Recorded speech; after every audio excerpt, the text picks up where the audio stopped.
Hey everyone, and welcome back to my channel. Today I'm going to do another Tip Tuesday, and this is from my Homeschooling 101 book, and we're going to be talking about homeschooling for preschool. Now, preschool is probably one of the most fun years to homeschool because it's just mostly games and introducing your preschooler to just all the things that are out there in the world, colors, sounds, how things feel, smell, things like that. And so it's actually a really fun year, and if you have the opportunity to begin homeschooling in preschool, I highly suggest it for a couple of reasons. One, it really helps you build a relationship with your preschooler. You get to have a lot of fun. The second is because as a homeschooler, especially if you're new and you're starting out, you might be intimidated a little bit unsure of yourself, and preschool is really hard to mess up, and preschoolers are really forgiving, and there's not any kind of massive life skills or academic skills that if you don't get to, or you don't know how to teach or whatever, you're not gonna like ruin your child in preschool.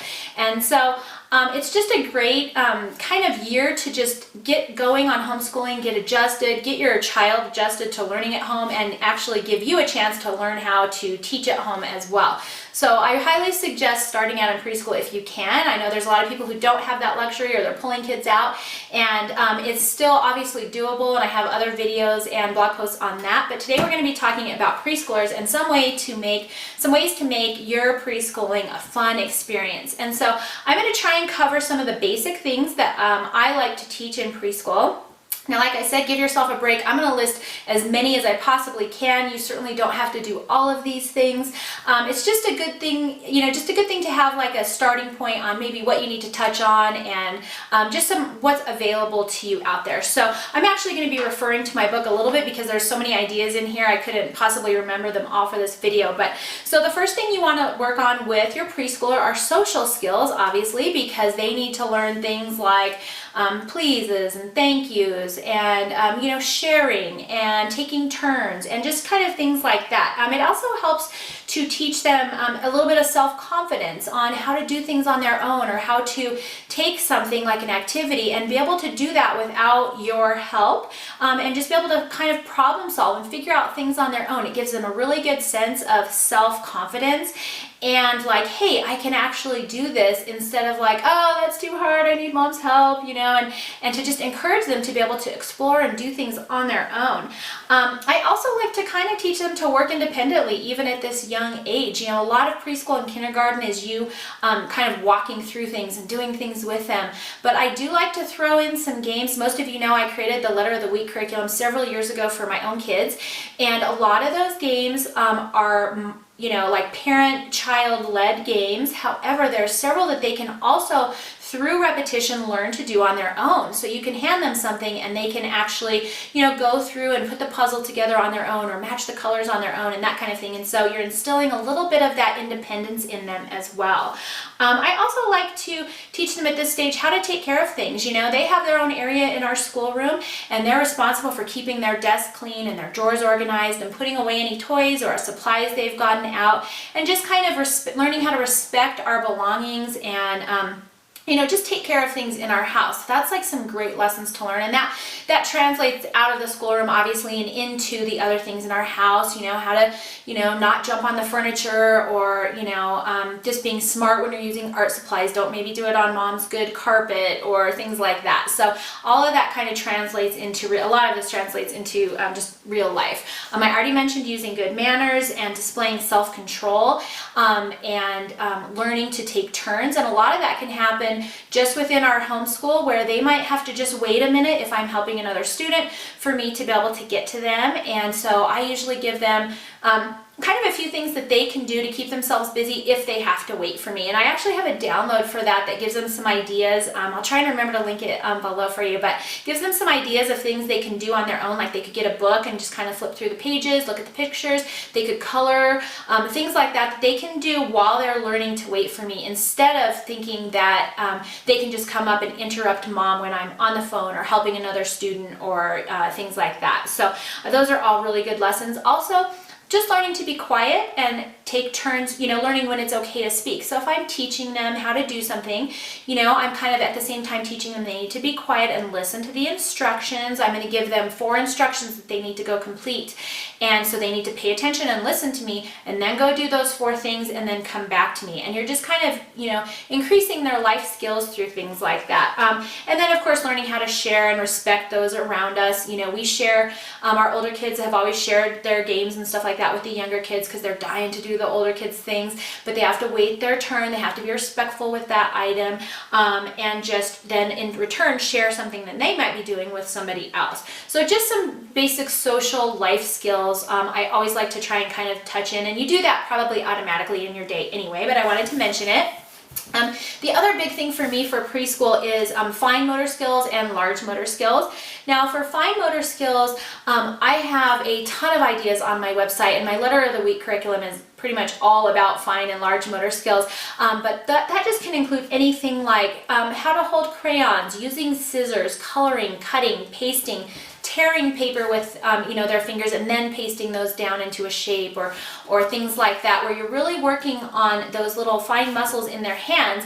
And what you're doing in that case is getting them ready for handwriting and more control when they're actually going to start learning to write a little bit later on. So we do things like sorting small beads or lacing beads or anything like that, cutting, like I said, coloring, playing with tiny manipulatives, maybe sorting little cars into categories, or counting them out with them, things like that. Anything where they're really just using their fingers. And of course I have a ton of those in my letter of the week curriculum as well, and I don't want to keep mentioning that curriculum. Just know that all this stuff I'm mentioning is pretty much involved in that curriculum or covered. Also things like puzzles, wooden puzzle pieces, and placing they have the ones where there's kind of a hole and you have to place that shape in the hole. There's also ones where just the puzzle pieces are bigger. One of my favorite companies is called Alphabet Alley, and she has amazing like preschooler type puzzles and manipulatives. She's got those magnet pages that have like a magnetic background, and then they can place like people and things and animals on. That's all great for fine motor skills. And she also has puzzles that have much larger puzzle pieces, and they're super thick and durable, so they're great for preschoolers because they don't really get bent easily. They snap in really well, and so those are some of my favorite things as far as manipulatives go. So remember her company. Coloring pictures, buttoning shirts, or lacing shoes. Like if you have shoes, take out the lace and let them relace them. Whether they're correct, like laced properly or not, doesn't matter. Just the practice of them doing things like that can be really helpful. Zipping and unzipping jackets, or if you have one of those boards that has all those manipulatives on it, that's great. You can even make one really easy. Tying things like tying knots in strings or shoelaces or anything like that. Practice doing snaps. If you have coats that have snaps on them, the small snaps, they have to kind of get their little fingers in there and snap them shut. Play-Doh is also a great one. Really works those fine motor skills, and they can of course have a blast doing Play-Doh. You can do something more where they're making shapes or letters or numbers out of Play-Doh, or they can just make whatever they want. It's just the fact that they're using those muscles so much that will really help them in the long run. Some of my other favorite, and my kids' favorite activities actually also, are the transferring activities. So I went to Bed Bath & Beyond and I bought a pair of bamboo toaster tongs, and they don't have to be bamboo, they can be anything. You can use chopsticks or whatever, but I would have a tray, like an ice cube tray or whatever, and then a little bowl of like those fuzzy pom-poms you can just buy at a craft store, and I would have them pick up one and sort them maybe by color, or maybe just put one into each little ice cube tray, so that they're just really working on those fine motor skills and their hand-eye coordination. They see where it needs to go and they can kind of get it there and let it go, and doing things like that. Another really fun one was we took a big piece of styrofoam and I put golf tees all in it and gave them marbles. And then they had to take one marble, and they used their fingers, not the tongs, because they're really slippery, but one marble and just get it to balance on top of each of those tees. And it really is like a focusing game. Like I said, it's hand-eye coordination. It's great for fine motor skills. It just was a fun, and they did that one over and over. I don't know what it is with marbles and styrofoam and tees, but they literally did that game like multiple times.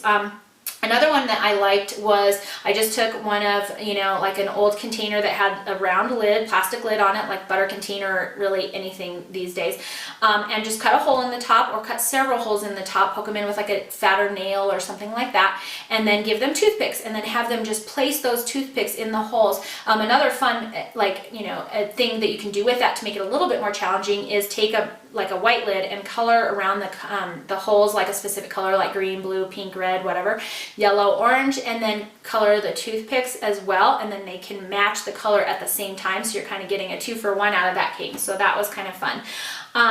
And then the other thing that I had was I just took fat popsicle sticks, and they were all different colors, and then I had beads. They're small kind of flattened beads like you would put in like a flower pot or something for decoration, and then they would line a whole line of those beads up that match the color, and just anything like that. Cheerios, little baby mini car, anything that is kind of small where they're having to sort and organize and just use those muscles and their brains at the same time, and their eyes to kind of sort and organize things is great. As far as large motor skills go, one of those would be, get them out of their seats. They're preschoolers. You don't want them sitting behind a desk all day doing like worksheets or whatever. Who wants to do that? That's boring, and preschool is fun. So, get them outside, get them jumping around. We do a lot of games where I bought one of those big jumping balls where they kind of can hang on and they bounce up and down. And so I would have them bounce around the room, and when they got to me, I would hold up like a letter or a number, and they had to tell me what it was. And if they were, a little bit farther along, they could tell me a word that started with that or the sounds it makes or whatever. And then they could pass my leg as the gate, and they'd bounce back around again, and we do it again. And we did that with spelling words, we did that with letters, numbers, colors, shapes, all kinds of stuff, but it's just getting them moving. We also had them try to make the letters with their body, maybe get a sibling and see if you can make the letter A with a couple of you, and things like that. There's a couple of great song CDs that I had. They're called Kids in Motion, and I'll try and remember to link it below. But they have your kids, like the song leads them to do different things, which my kids love. So it was like, walk like an elephant or hop like a frog, and it was this whole song, but each time they would guide them to do something different. And that was a great way for them to have fun, get into music and song, and do something with their body, get it moving, figure out how they can kind of rearrange their body to do the different things that the song was like guiding them to do. So that was a lot of fun. The other thing just simple you can do is just go outside and run and play and jump and skip and hop and throw balls, catch balls, do frisbees. You can kind of, just practice just running around and having fun. It increases their stamina, it gets all their muscles and their blood pumping.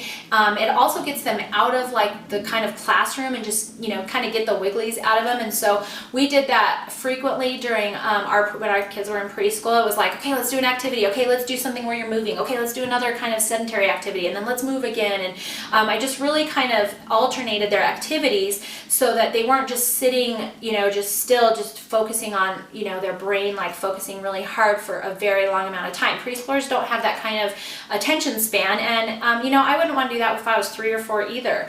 Now that's one thing I also want to mention really quick. I usually do preschool from around 3 to 5-ish. It really depends on the kid.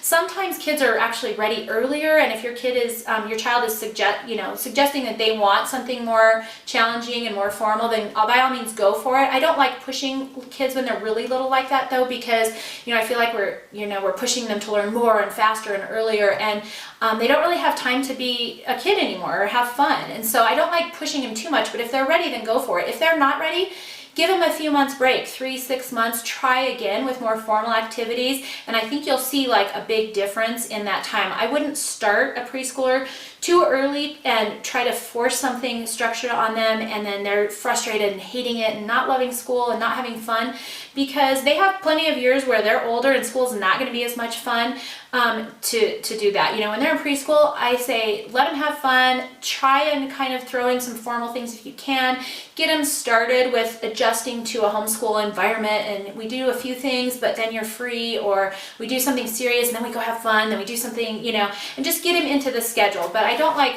pushing kids at such a young age to where they come out of preschool like, I don't like school, school's not fun, nobody wants that, so have fun. All right. The other thing for motor skills is to, at that time, I usually do introduce like the difference between right and left. So, hey, let's use our right hand to move all these. Hey, let's use our left hand to do all these now. And just so they're getting used to that, play games, raise your right hand, raise your right foot, left foot, right foot, all that kind of stuff. Make it complicated, make it a fun game, so that it's something they enjoy doing, but they're learning those differences early on as well.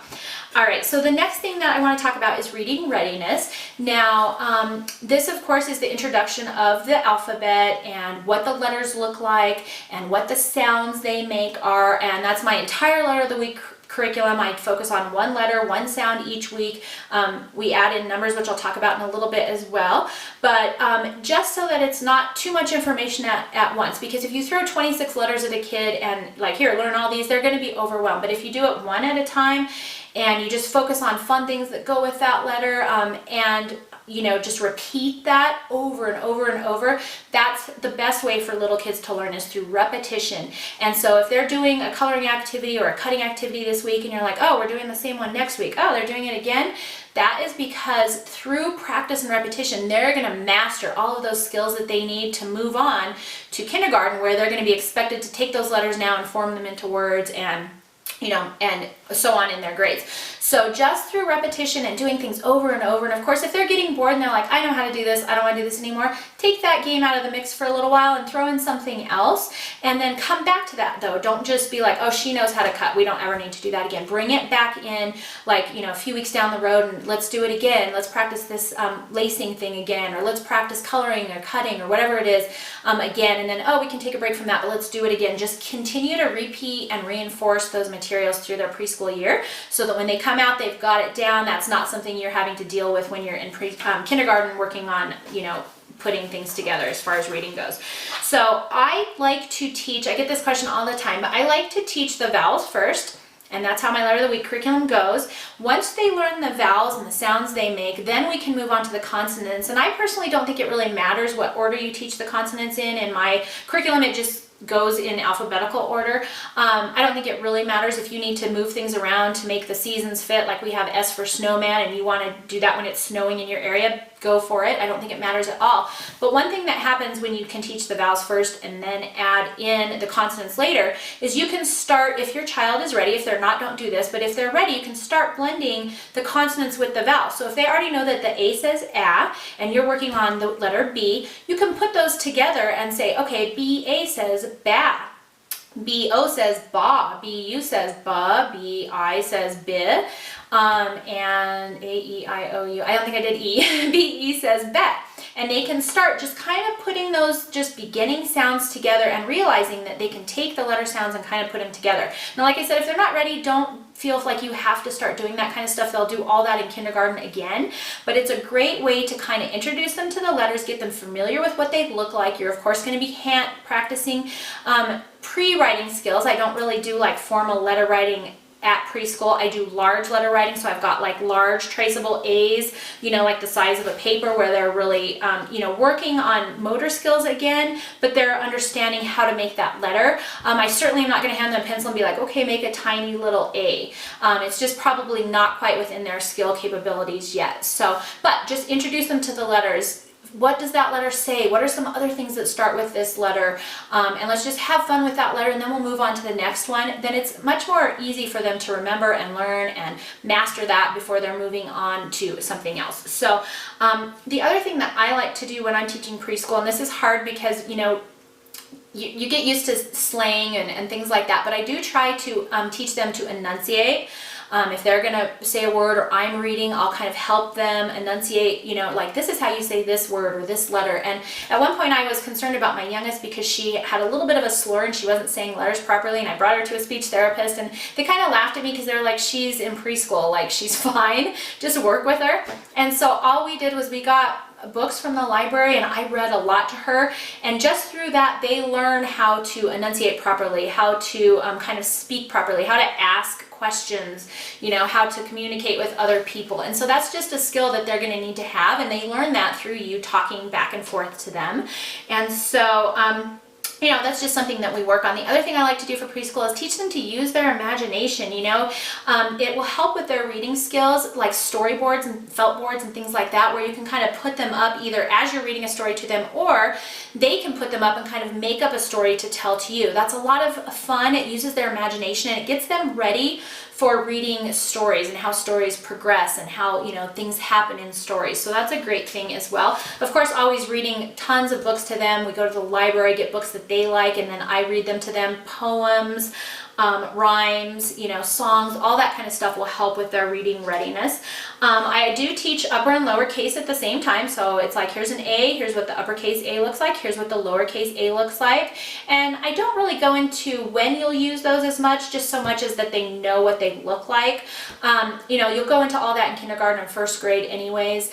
And you can kind of throw a few things in there, like we capitalize the beginning of sentences and people's names and things like that. But I mostly just focus on getting them to know the basics of those letters. Sorry, I have a fly.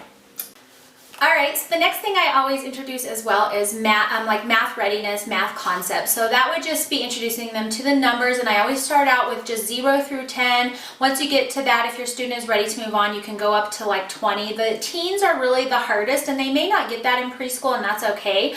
If they can, once they get past the teens, they can kind of go on forever. It's just those teens, I don't know what, they're difficult to say. They don't kind of say their number like the other ones do.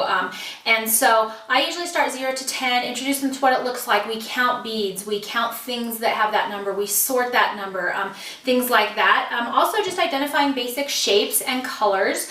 That's always just something to introduce at a preschool age, and they might even do some of that in kindergarten, but a lot of those kind of more basic skills they're going to need to know in preschool. And so you can do that by sorting things into color, by sorting things into different shapes. When you're just out in daily life, like, oh, look at that, what shape is that? And just kind of just have a dialogue with them all the time about things that they see around them, because all of these things will be just all over your house and outside and that kind of thing. I also have them put things in order, like let's put the numbers in order, or let's put these beads in order. So let's do 1, and then we'll do 2, and then we'll do 3. The other thing I love to do during this time is calendar time, and I have a couple of posts on our calendar time activities. We do that. A lot of our math for preschool is done at our calendar time, and hopefully you can kind of see it over here a little bit. But my preschooler is always in charge, whoever's in preschool at that time, or the youngest, is in charge of putting up our days each week. So we talk about the days of the week, what month it is, we talk about weather, we talk about the number. I have them count up to whatever number it is. So by the end of that month, they're counting up to 31, you know, or 30 or whatever each month. So they're just learning to point and recognize each number and how to count. That also is teaching them a reading from left to right, which is how we do it in the US. And so you're going to be starting, you know, over here and going this way, and then coming back and continuing to go through the calendar that way. And so that's just kind of an important even reading skill, just getting used to going those directions as well. And like I said, we do the days of the week, the months of the year. We talk about weather. We like to graph things. So we graph our weather, like each time there's a day we have sunny, and we just mark it on our little graph. And then if there's rainy or snowy or windy or cloudy or whatever, and then at the end of that month, we go through and we say, okay, which one did we have the most of? Which one did we have the least of? Which was fewer or more? Or just getting them used to terms like, you know, what those mean and what that, if I have more than someone, I know that that means I have the larger amount. Just using terms like that with them on a daily basis, which you probably already do anyway, but just making sure that they kind of understand those concepts. And graphing is really fun. We do that a lot in my letter of the week curriculum with beads and Cheerios and goldfish and any kind of manipulatives that you want to use. And then we also do it with the calendar. And I just want to mention I do have daily learning notebooks out there, and I have them for all different grade levels, and I even have them in different languages now, thanks to a lot of you guys, which is really cool. But the preschool one is great for practicing writing numbers, learning what today is, learning what tomorrow is going to be. They practice, what would I wear for today's weather? You know, what temperature is it outside? Let's track our days so that we can, when we have 100 days of school, we get to have a party or whatever. They practice writing their name there. They practice tally marks. Trying to think what else they circle like the day's date or write the day's date out in Word format, whatever your child is ready for. There's all those activities in my daily learning notebooks, and I'll try and link those down below as well, but that's all great math readiness kind of skills. And then just otherwise learning terms like sorting things by size, which one's larger, which one's smaller, which one's kind of medium. What do terms like above and under and over and underneath and around, you know, just terms like that, so that they can kind of just learn all of those. And all of those things, again, are included in my curriculum as well, but just math readiness skills that they're going to need to, you know, do addition, subtraction, things like that when they get into their upper grades. The other thing I really like to include in preschool is music and art. It's super fun. It's a great time to introduce them to different types of music, styles of music, and of course preschoolers and even older kids love to create stuff. And so if they can do painting or Play-Doh or clay or drawing or coloring, or we do the chalk pastels, which are so much fun. And the chalk pastels are a little bit messy, so you can also do the oil pastels. They don't chalk up quite as much. You get different looks from them, but they maybe aren't quite as messy for a little guy. Watercolors and tempera paints and all those kinds of things are fun. So I like to include a lot of art and you know, just creative and imaginative projects for them to work on when they're in preschool as well, just to get their brain kind of going and learn that they are you know, just a creative being and they can come up with cool stuff on their own. The other thing that we like to do is just listen to different kinds of musics, practice maybe like rhythm. You know, you can build like a little drum out of like a canister, like a butter canister with the top on it, and they can kind of beat to the rhythm or move their body to the rhythm of music and just kind of get introduced to rhythm and music and different styles and things like that is all a great thing to do. They can explore different instruments if you have those at home. If you don't, I don't think you need to feel bad about them. A lot of instruments you can kind of create on your own. You know, you can kind of make cool sounds with rubber bands and those like wood scrapers and all that kind of fun stuff. As far as art goes, like I said, we do all that painting and everything. I do like to kind of introduce basics like drawing lines and shapes and things like that just to get them going. And one of my favorite series is the Draw Right Now books, and I'll try and link those as well. I know I have a lot of things to try and link in here, but they're actually step-by-step drawing, and a lot of them are fairly easy for younger kids. They're just draw a line, now draw a circle, and they just kind of walk them through drawing like a basic shape. And then of course if you have older kids, they're also fun because they also have like a full background behind them and they can just really get really creative. But they're a great way to kind of introduce basic drawing to preschoolers. Another one that is I like is called How to Teach Art to Children, and that book actually has some great lessons on lines and shapes and just different projects and color theory and things like that, but it's really geared towards children, so it's not too complicated. It's really easy to teach, and if you want something a little bit more structured. I more focus on that kind of toward kindergarten and like first and second grade maybe than preschool. I try and keep it a little more like open-ended for preschool, but if you're ready for something more you know, structured, you could definitely go that way. The other thing I like to teach at this stage, but I don't focus on memorization, is just personal development. What's your address? What's your phone number? What's your name? Let's know how to write that down. And as I'm, you know, what's your birthday? As I'm driving around, I'm like, do you know how to get us home from here?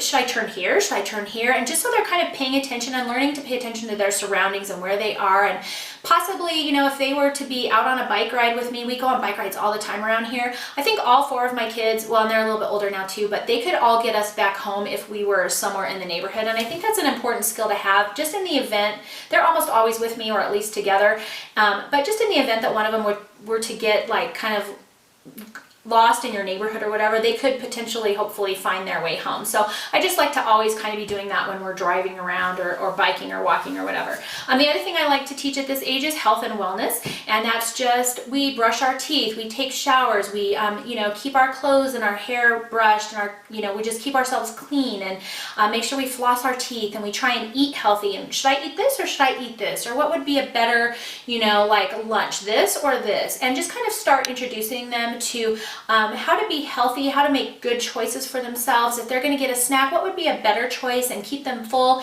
and be healthier? What would maybe not be as good of a choice, and what might be the consequences of making that choice? You know, dentist visits aren't so much fun, but we have to do that. We do physicals and, you know, checkups and all those things to keep their body healthy so that it can grow the way it needs to, so that they can become a healthy adult. And so I just like to kind of focus on that. You know, wash your hands after you go to the bathroom. This is how you put on your own shoes. This is how you dress yourself. And, you know, I wasn't as good at this with my first child because I did everything for her until she was fairly, not old, but like she was 5 and I was still dressing her.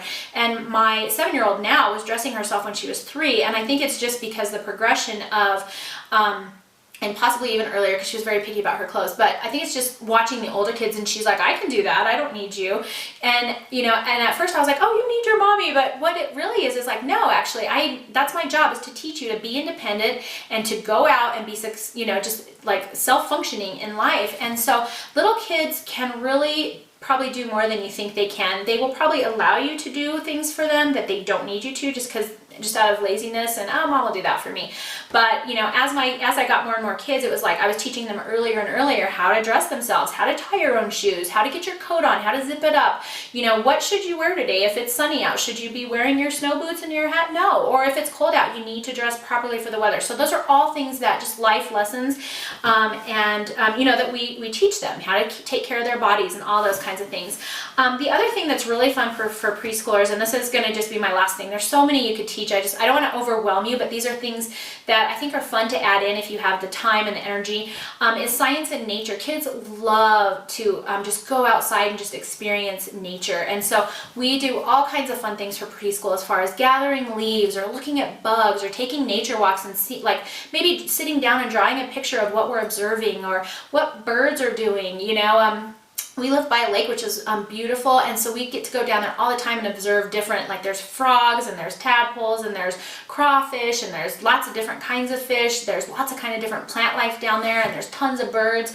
And just to kind of go and talk about their habitats, there's snakes, coyotes, foxes, raccoons, all kinds of stuff back there, deer. And so it's always like a learning opportunity for them to, oh, let's check this out, let's watch and see what it does and see what it's eating and where is it living, what do we think that animal eats, where do we think it lives, you know, where does it go when it's nighttime or when it's cold outside. And so those are all learning experiences or opportunities that you can use to kind of just teach your kids just about science and nature around them. And it doesn't even have to be anything formal. Now I know there's lots of things, freebies out there you can print out for like kind of preschool journals. You can just go get a spiral and just make that their science and nature journal and take nature walks and have them just draw pictures of things that they see that they like, or flowers or butterflies or any of those kinds of things. And you can also go and collect those materials and bring them back. And I have a really cool leaf activity that we did. We just collected all kinds of fall leaves and then we glued them onto paper and made them into like a cool art collage. And so we made different animals using the leaves, and they were just we just spread them out all over the table and they just did made art out of leaves. So it was really, really cool. We do painting rocks, you know, just anything like that. You can grow seeds, you can you know, just have them do little mini gardens inside or outside depending on where you live. They can help you take care of the yard, water the flowers, take care of the animals, feed them, give them water, you know, things like that just really will get them involved in their outside surroundings, learning about animals and habitats and just nature. So I really like to throw that into preschool because I don't like to do anything super formal, although you can. I think it's just a great opportunity to just walk outside. There are some books that Usborne, I believe they are books, have science outside, science in the kitchen, outdoor things, science with air. I'm probably missing something.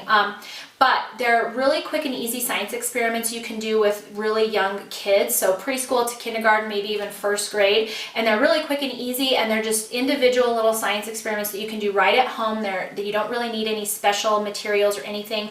A lot of times you just go outside and do something, you know, or like they have, science with water I think is the one I forgot. So a lot of those you're just doing in your house with just different kind of substances, and they're a lot of fun if you want something a little more formal, but totally up to you. I just wanted to give you some ideas on things you can include in your preschool year. Of course, I do have a letter of the week curriculum that I've mentioned already a bunch of times, and it has all of those skills and different activities and all those kinds of things included in it, so they're getting a wide variety of skill levels every day. They're not just doing kind of one same thing, one worksheet every day or whatever. They're getting to just explore and touch things and move things and you know, just all of those kinds of fun things that they need to be doing in preschool. So I hope that you really enjoyed this. I hope it gives you some ideas. Hopefully it doesn't overwhelm you too much. You certainly don't have to do all of that every single day. You know, spread it out and just make sure that you're giving your preschooler a nice kind of well-rounded experience all around. So I hope that helps you out. If you have any questions, you're welcome to email me. And I hope you like this video, and I will see you next time.